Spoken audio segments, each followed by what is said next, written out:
माहेरची साडी हा 1991 सालचा एक ब्लॉकबस्टर मराठी चित्रपट आहे. या चित्रपटाची निर्मिती आणि दिग्दर्शन विजय कोंडके यांनी केली होती. विजय कोंडके हे दिवंगत मराठी चित्रपट दिग्गज दादा कोंडके यांचे पुतणे होते. माहेरची साडी चित्रपटाने रिलीज झाल्यानंतर पहिल्या 3 महिन्यांत 12 कोटी रुपयांची घसघशीत अशी कमाई केली होती, ज्यामुळे तो सर्व काळातला सर्वाधिक कमाई करणारा मराठी चित्रपट बनला. त्यावेळच्या कोणत्याही मराठी चित्रपटांपैकी ही सर्वाधिक कमाई होती. माहेरची साडी चित्रपट 2 वर्षांहून अधिक काळ प्रतिष्ठित प्रभात टॉकीजवर चालला.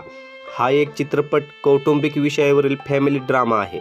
हा अत्यंत यशस्वी राजस्थानी चित्रपट बाई चली ससुरियेचा रिमेक होता, ज्याचा नंतर 1994 मध्ये जुही चावला आणि ऋषी कपूर यांना घेऊन साजन का घर म्हणून हिंदीमध्ये रिमेक करण्यात आला होता. या चित्रपटामध्ये प्रमुख कलाकार म्हणून अलका कुबल, अजिंक्य देव, आशालता वाबगावकर, रमेश भाटकर, विक्रम गोखले आणि किशोरी शहाणे यांनी प्रमुख भूमिका केल्या होत्या.